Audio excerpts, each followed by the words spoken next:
Hi ನಮಸ್ತೆ ಎಲ್ರಿಗೂ. ನಾನಿಲ್ಲಿ ಸಿಂಪಲಾಗಿ ಫಲೂದ ಹೇಗೆ ಮಾಡ್ಕೊಳ್ಳೋದು ಅಂತೇಳಿ, ಅಂದರೆ ಹೋಮ್ ಮೇಡ್ ಮನೆಯಲ್ಲೇ ಮಾಡ್ಕೊಳ್ಳೋದು ತುಂಬ ಬೆಟರ್. ಈಗ ಬೇಸಿಗೆ ಕಾಲ ಅಲ್ವಾ, ಈ ಸೆಕೆಗೆ ಏನಾದರೂ ಕೋಲ್ಡ್ ತಿನ್ನಬೇಕಂತೇಳಿ ಅನಿಸ್ತಾ ಇರ್ತದೆ.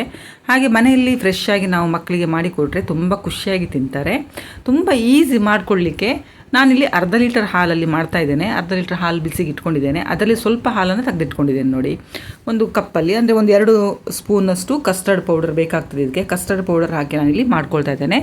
ವಿದೌಟ್ ಐಸ್ ಕ್ರೀಮ್ ಇಲ್ಲದೇ ಇಲ್ಲಿ ಮಾಡ್ಕೊಳ್ತಾ ಇರೋದು. ತಣ್ಣಗಿರೋ ಹಾಲಲ್ಲಿ 2 ಸ್ಪೂನು ಕಸ್ಟರ್ಡ್ ಪೌಡರ್ ಹಾಕಿ ಚೆಂದ ಮಾಡಿ ಮಿಕ್ಸ್ ಮಾಡ್ಕೊಳ್ಬೇಕು. ಸ್ವಲ್ಪ ಸಹ ಗಂಟಿಲ್ಲದೆ ಮಿಕ್ಸ್ ಮಾಡ್ಕೊಳ್ಬೇಕು. ಇಲ್ಲಿ ಹಾಲು ಬಿಸಿ ಆಗಲಿ. ಹಾಲು ಬಿಸಿ ಆದ ನಂತರನೇ ಅದನ್ನು ಆ್ಯಡ್ ಮಾಡಬೇಕು.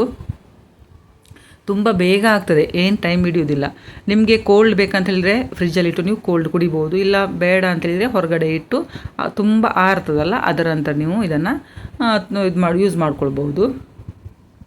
ಹಾಗೆಯೇ ಇಲ್ಲಿ ರುಚಿಗೆ ತಕ್ಕಷ್ಟು ಸಕ್ಕರೆ ಆಗ್ತದೆ. ಅಂದರೆ ತುಂಬ ಸ್ವೀಟ್ ಸಹ ಮಾಡಲಿಕ್ಕೆ ಹೋಗಬೇಡಿ, ತುಂಬ ಸಪ್ಪೆ ಸಹ ಅಲ್ಲ, ಮೀಡಿಯಮ್ ಆಗಿ ಮಾಡ್ಕೊಳ್ಳಿ. ವಿಡಿಯೋ ಫುಲ್ ನೋಡಿ, ಯಾಕೆ ಅಂತೇಳಿ ನಾನು ಕೊನೆಗೆ ಹೇಳ್ತೇನೆ ನಿಮಗೆ. ಇಲ್ಲಿ ಸಕ್ಕರೆ ಹಾಕಿದ ನಂತರ ಸಕ್ಕರೆ ಕರಗಿ ಅದು ಸ್ವಲ್ಪ ಕುದಿ ಬರಲಿಕ್ಕೆ ಸ್ಟಾರ್ಟ್ ಆಗುವಾಗ ಕಸ್ಟರ್ಡ್ ಪೌಡರ್ ನಾವು ಮಿಕ್ಸ್ ಮಾಡಿ ಇಟ್ಕೊಂಡಿರ್ತೇವಲ್ವ, ಅದನ್ನು ಇಲ್ಲಿ ಆ್ಯಡ್ ಮಾಡ್ಕೊಳ್ಳಿ. ಕಸ್ಟರ್ಡ್ ಪೌಡರ್ ಮಿಕ್ಸ್ ನೀವು ಹಾಕಿದ ನಂತರ ಮಿಕ್ಸ್ ಮಾಡ್ತಾನೆ ಇರಬೇಕು, ಹಾಗೆ ಬಿಡಲಿಕ್ಕೆ ಹೋಗಬೇಡಿ, ಅದು ತಳ ಹಿಡಿತದೆ. ಹಾಗೆ ಯಾರಾದರೂ ಹೊಸಬರು ನನ್ನ ಚಾನಲ್ ನೋಡ್ತಾ ಇದ್ದರೆ ಸಬ್ಸ್ಕ್ರೈಬ್ ಮಾಡಿಕೊಂಡು ವಿಡಿಯೋ ನೋಡಿ ಆದಷ್ಟು ಶೇರ್ ಮಾಡಿ, ಮನೆಯಲ್ಲಿ ಟ್ರೈ ಮಾಡಿ. ನೋಡಿ ಇಲ್ಲಿ ಕಸ್ಟರ್ಡ್ ಪೌಡರ್ ಎಲ್ಲ ಹಾಕಿದೆ ನಾನು. ಚೆನ್ನಾಗಿ ಮಿಕ್ಸ್ ಮಾಡ್ಕೊಳ್ಳಿ. ಅದಂದರೆ ದಪ್ಪ ಆಗ್ತಾ ಹೋಗ್ತದಲ್ಲ, ಆದಷ್ಟು ಕೆಲವೊಬ್ಬರಿಗೆ ಗೊತ್ತಿರ್ಬೋದು. ಯಾರಾದರೂ ಫಸ್ಟ್ ಟೈಮ್ ಮಾಡ್ತಾಯಿದ್ರೆ ಖಂಡಿತವಾಗ್ಲೂ ಸ್ವಲ್ಪ ಕ್ವಾಂಟಿಟಿಯಲ್ಲಿ ಮಾಡ್ಕೊಳ್ಳಿ. ಮತ್ತು ನಿಮಗೆ ಇದಾದ ನಂತರ ಸ್ವಲ್ಪ ಜಾಸ್ತಿಯಾಗಿಯೇ ನೀವು ಮಾಡ್ಕೊಳ್ಳಿ. ನೋಡಿ ಎಷ್ಟು ದಪ್ಪ ಆಗ್ತಾ ಬಂತಿದೆ ಈಗಲೇ. ಅಂದರೆ 2 ಸ್ಪೂನ್ ಹಾಕಿ ಜಾಸ್ತಿ ಹಾಕ್ಲಿಕ್ಕೆ ಹೋಗಬೇಡಿ. ತುಂಬ ಹಾಕಿದರೆ ತುಂಬ ದಪ್ಪಾಗಿ ಹೋಗ್ತದೆ, ಅಷ್ಟು ಒಳ್ಳೆಯದಾಗೋದಿಲ್ಲ ಅದು. 2 ಸ್ಪೂನ್ ಸಾಕಾಗ್ತದೆ ಅರ್ಧ ಲೀಟರ್ ಹಾಲಿಗೆ. ನೋಡಿ ಆಲ್ಮೋಸ್ಟ್ ದಪ್ಪ ಆಗ್ತಾ ಬಂತು. ಆರಿದ ನಂತರ ಇನ್ನೂ ಸಹ ಸ್ವಲ್ಪ ದಪ್ಪ ಆಗ್ತದದು. ನೋಡಿದ್ರಲ್ಲ ಎಷ್ಟು ದಪ್ಪ ಆಯ್ತು ಅಂತೇಳಿ. ಸಕ್ಕರೆ ಸಹ ನೀವು ನೋಡಿಕೊಂಡು ಹಾಕ್ಕೊಳ್ಳಿ. ಇನ್ನೊಮ್ಮೆ ಹೇಳ್ತಾ ಇದ್ದೇನೆ, ತುಂಬ ಸ್ವೀಟ್ ಆದರೂ ಸಹ ತಿನ್ನಲಿಕ್ಕಾಗೋದಿಲ್ಲ. ಈಗ ಇದು ಆರ್ಲಿಕ್ಕೆ ಬಿಡ್ತೇನೆ ನಾನು. ಇದು ಆರಿ ಮತ್ತು ನೀವು ಫ್ರಿಜ್ಜಲ್ಲಿ ಬೇಕಾದರೆ ಇಟ್ಕೊಳ್ಳಿ. ಅಷ್ಟರೊಳಗಡೆ ನಾನಿಲ್ಲಿ ಸಬ್ಜಾ ಸೀಡ್ಸನ್ನು ನೀರಲ್ಲಿ ಹಾಕ್ತಾ ಇದ್ದೇನೆ. ಇದು ಸಹ ಒಂದು 2 ಸ್ಪೂನಷ್ಟು ತೊಗೊಂಡಿದ್ದೀನಿ. ಇದು ಜಾಸ್ತಿ ಏನು ಟೈಮ್ ಬೇಡ ನಿಮಗೆ, ಒಂದು 2-3 ನಿಮಿಷ ಸಾಕಷ್ಟೇ. ಒಂದು 5 ನಿಮಿಷ ಇಟ್ಕೊಂಡ್ರೆ ಸಹ ಸಾಕಾಗ್ತದೆ. ಅದು ಆರಿ ಅದೆಲ್ಲ ರೆಡಿ ಆಗುವಾಗ ಇದೆಲ್ಲ ಕರೆಕ್ಟಾಗಿ ಇರ್ತದೆ. ಸಬ್ಜಾ ಸೀಡ್ಸ್ ಅಂತ ಹೇಳಿದರೆ ಕಾಮಕಸ್ತೂರಿ ಬೀಜ ಅಂತ ಹೇಳ್ತಾರಲ್ಲ, ಇದು ತಂಪು, ತುಂಬ ತಂಪು, ಬೇಸಿಗೆಗಾಲದಲ್ಲಿ ಬೆಸ್ಟ್ ಅದು. ಹಾಗೆ ನಾನಿಲ್ಲಿ ಶಾವಿಗೆಯನ್ನು ಬೇಯಿಸಲಿಕ್ಕೆ ನೀರು ಇಟ್ಕೊಂಡಿದ್ದೇನೆ. ಇದಕ್ಕೆ ಫಲೂದ ಅಂದಮೇಲೆ ಶಾವಿಗೆ ಬೇಕೇ ಬೇಕಲ್ವಾ. ನೀವು ಯಾವುದೇ ಬ್ರ್ಯಾಂಡಿದು ಶಾವಿಗೆ ಸಹ ತೊಗೊಳ್ಳಿ. ನಾನಿಲ್ಲಿ ನೋಡಿ ಶಾವಿಗೆ ತೊಗೊಂಡಿದ್ದೇನೆ. ಈಗ ನೀರು ಕುದಿ ಬಂದ ನಂತರ ನಾನು ಶಾವಿಗೆ ಹಾಕ್ಕೊಳ್ತೀನಿ. ನಾನು ಸಕ್ಕರೆ ನಿಮಗೆ ಸ್ವಲ್ಪ ಹಾಕಿ ಅಂತೇಳಿದ್ದು ಯಾಕೆ ಅಂತೇಳಿದರೆ, ಸಬ್ಜಾ ಸೀಡ್ಸ್ ನೀವು ನೆನೆಸ್ತೀರಿ ನೋಡಿ, ಅದರಲ್ಲಿ ಸಹ ಸ್ವಲ್ಪ ಸಕ್ಕರೆ ಆ್ಯಡ್ ಮಾಡ್ಕೊಳ್ಳಿ. ಯಾಕಂತೇಳಿದರೆ ಸಬ್ಜಾ ಸೀಡ್ಸ್ ಸ್ವಲ್ಪ ಸಪ್ಪೆ ಅನಿಸ್ಬಾರ್ದಲ್ಲ, ಅದಕ್ಕೋಸ್ಕರ ಅದರಲ್ಲಿ ಸಕ್ಕರೆ ಹಾಕಿರ್ತೇವೆ. ಮತ್ತು ಹಾಲು ಬಿಸಿ ಮಾಡುವಾಗ ಸಹ ಸಕ್ಕರೆ ಹಾಕಿರ್ತೇವಲ್ವ. ಈಗ ಶಾವಿಗೆ ನೋಡಿ, ಶಾವಿಗೆಗೆ ಸಹ ನಾನಿಲ್ಲಿ ಸಕ್ಕರೆ ಹಾಕಿದ್ದೇನೆ. ಬೇಯಿಸ್ಲಿಕ್ಕೆ ಇಟ್ಕೊಂಡುವಾಗ ಅದಕ್ಕೆ ಸಹ ಸಕ್ಕರೆ ಹಾಕಿದೆ. ಯಾಕಂದರೆ ಅದು ಸ್ವಲ್ಪ ಸ್ವೀಟ್ ಆಗಿದ್ದರೆ ಒಳ್ಳೆಯದಾಗ್ತದೆ ಫಲೂದ ತಿನ್ನಲಿಕ್ಕೆ, ಹಾಗಾಗಿ ಹೇಳಿದ್ದು ನಾನು. ಇದು ಸಹ ಜಾಸ್ತಿ ನೀವು ಬೇಯಿಸ್ಲಿಕ್ಕೆ, ಅಂದರೆ ಪಿಚಿ ಆ ಥರ ಎಲ್ಲ ತುಂಬ ಸ್ಮೂತ್ ಆಗುವಷ್ಟು ಬೇಯಿಸ್ಕೊಳ್ಳೋದು ಬೇಡ. ಒಂದು 3/4 ವರ್ಷ ಬೆಂದರೆ ಸಾಕಾಗ್ತದೆ, ಬೇಗ ಬೇಯ್ತದೆ. ಇದು ಸಹ ನೋಡಿ ಎಷ್ಟು ಬೇಗ ಆಗ್ತದೆ. ಒಂದು ಚೂರು ಸಹ ನಿಮಗೆ ಟೈಮ್ ವೇಸ್ಟ್ ಆಗೋದಿಲ್ಲ ಇಲ್ಲಿ ಸಹ. ಅಂದರೆ ಒಂದು ಖಾಲಿ ಕಸ್ಟರ್ಡ್ ಒಂದು ಮಾಡಿ ನಿಮಗೆ ಆರಿಸಿ ಅದೊಂದು ಸ್ವಲ್ಪ ಟೈಮು ನಿಮಗೆ ಕೋಲ್ಡ್ ಬೇಕಂತೇಳಿದರೆ ಅದನ್ನೇ ನೀವು ಫ್ರಿಜ್ಜಲ್ಲಿ ಇಟ್ಕೊಳ್ಬೋದು. ಇಲ್ಲ ಫ್ರೂಟ್ಸ್ ನಿಮಗೆ ಅದೆಲ್ಲ ಕೋಲ್ಡ್ ಬೇಡ ಅಂತೇಳಿದರೆ ನೀವು ಫ್ರೂಟ್ಸನ್ನು ಕಟ್ ಮಾಡಿ ಫ್ರಿಜ್ಜಲ್ಲಿ ಇಟ್ಕೊಂಡ್ರೆ ಅದು ಕೋಲ್ಡ್ ಇರ್ತದಲ್ಲ, ಆವಾಗ ಕರೆಕ್ಟ್ ಆಗ್ತದೆ ನಿಮಗೆ. ಇದು ಸಹ ಈಗ ಆಗ್ತಾ ಬಂತು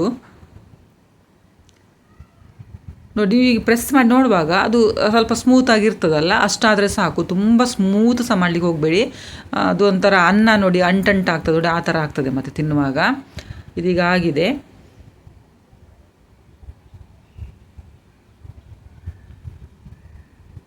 ನೋಡಿ ಎಷ್ಟು ಬೇಗ ಆಗ್ತದಲ್ವ. ಈಗ ನಾವು ಹಣ ಕೊಟ್ಟು ಹೋಟೆಲಿಗೆ ಹೋಗಿ ಈಗ ಅದೆಲ್ಲ ಕೊಟ್ಟರು ಒಮ್ಮೊಮ್ಮೆ ಅಷ್ಟೇನು ಇದಾಗೋದಿಲ್ಲ. ಮಕ್ಕಳಿಗೆ ಹೆಲ್ತ್ ಅಪ್ಸೆಟ್ ಆಗ್ತದೆ, ನಮಗೆ ಸಹ ಹೆಲ್ತ್ ಅಪ್ಸೆಟ್ ಆಗ್ತದೆ.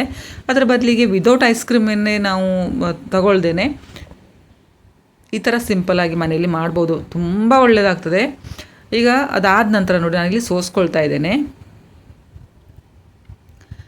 ಇದೀಗ ಎಲ್ಲ ಬಸಿದಿರಲ್ಲ, ಬಸಿದ ತಕ್ಷಣ ನೀವು ಇದ್ರ ಮೇಲೆ ಕೋಲ್ಡ್ ನೀರನ್ನು ಹಾಕಬೇಕು.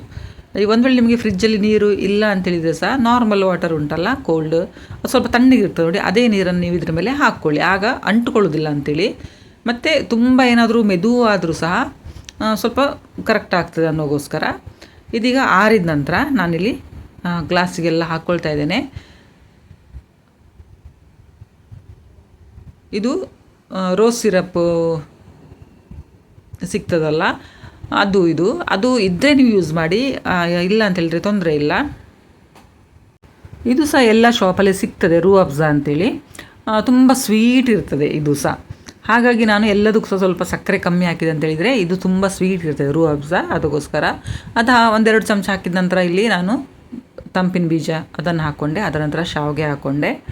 ನೋಡಿದ್ರಲ್ಲ, ಲೇಯರ್ ಬೈ ಲೇಯರ್ ಹಾಕ್ಕೊಂಡ್ರೆ ತುಂಬ ಚೆಂದ ಕಾಣ್ತದೆ. ಅದರ ಮೇಲೆ ಕಸ್ಟರ್ಡ್ ನಾನು ಮಾಡಿದ್ದು ನೋಡಿ ಅದನ್ನು ಸಹ ಹಾಕ್ಕೊಂಡೆ.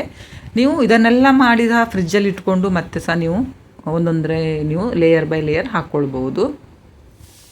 ಫ್ರೂಟ್ಸ್ ಸಹ ಹಾಗೆ ನಿಮಗೆ ಯಾವುದು ಬೇಕೋ ಅದನ್ನು ನೀವು ಇಲ್ಲಿ ಫ್ರೂಟ್ಸ್ ಹಾಕ್ಕೊಳ್ಬೋದು. ನಾನಿಲ್ಲಿ ದ್ರಾಕ್ಷಿ ಮತ್ತು ಆ್ಯಪಲ್ ಮಾತ್ರ ಹಾಕಿದ್ದೇನೆ. ಆಮೇಲೆ ಟೂಟಿ ಫ್ರೂಟಿ ಸಹ, ಅದು ಸಹ ಆಪ್ಷನಲ್ಲು, ಇದ್ದರೆ ಹಾಕಿ, ಮತ್ತು ಇಲ್ಲ ಅಂತೇಳಿ ತೊಂದರೆ ಇಲ್ಲ ಅದೆಲ್ಲ. ಮತ್ತು ಡ್ರೈ ಫ್ರೂಟ್ಸನ್ನು ನಿಮ್ಗೆ ಯಾವ್ದು ಬೇಕೋ ಅದನ್ನು ನೀವು ಹಾಕ್ಕೊಳ್ಬೋದು. ಪಿಸ್ತಾ, ಆಮೇಲೆ ಗೋಡಂಬಿ, ಬಾದಾಮ್ ಎಲ್ಲ ಚೂರು ಚೂರು ಮಾಡಿ ಹಾಕ್ಕೊಳ್ಬೋದು. ಅದರ ಮೇಲೆ ಪುನಃ ನಾನು ತಂಪಿನ ಬೀಜ, ಅದರ ಮೇಲೆ ಶಾವಿಗೆನ ಹಾಕ್ಕೊಂಡಿದ್ದೇನೆ. ತಂಪಿನ ಬೀಜ ಅಂದರೆ ಕಾಮಕಸ್ತೂರಿ ಬೀಜ, ಮತ್ತು ಗೊತ್ತಿಲ್ಲ ಅಂಥೇಳಿ ಅಂದ್ಕೊಳ್ಬೇಡಿ. ಅದರ ನಂತರ ನಾನು ರೂಹ್ ಅಫ್ಜಾ ಹಾಕ್ಕೊಂಡಿದ್ದೇನೆ ನೋಡಿ. ತುಂಬ ಸ್ವೀಟು, ತುಂಬ ಒಳ್ಳೆ ಆಗ್ತದೆ. ನೀವು ಖಾಲಿ ಹಾಲಿಗೆ ಸಹ ನೀವು ಅದನ್ನು ರೂಹ್ ಅಫ್ಜಾ ಉಂಟಲ್ಲ ಅದನ್ನು ಮಿಕ್ಸ್ ಮಾಡಿ ಕುಡಿಬೋದು. ಸ್ವಲ್ಪ ಇದು ಕಾಮಕಸ್ತೂರಿ ಬೀಜನೆಲ್ಲ ಹಾಕಿ ಕುಡಿಬೋದು, ತುಂಬ ಒಳ್ಳೆಯದಾಗ್ತದೆ. ತುಂಬ ತಂಪು ಸಹ ಅದು ನೋಡಿ. ಅದರ ಮೇಲೆ ಕಸ್ಟರ್ಡ್ ಹಾಕಿದೆ, ಅದರ ಮೇಲೆ ಟೂಟಿ ಫ್ರೂಟಿ ಮತ್ತು ಸ್ವಲ್ಪ ಡ್ರೈ ಫ್ರೂಟ್ಸ್ ಹಾಕಿದೆ ನೋಡಿ. ನಮ್ಮ ಮನೇಲಿ ಫಲೂದ ರೆಡಿ ಆಯಿತು. ನೀವು ಸಹ ಮನೇಲಿ ಒಮ್ಮೆ ಟ್ರೈ ಮಾಡಿ, ಖಂಡಿತವಾಗ್ಲೂ ನಿಮಗೆಲ್ಲರಿಗೂ ಸಹ ಇಷ್ಟ ಆಗ್ತದೆ. ತುಂಬ ಈಸಿ. Thank you.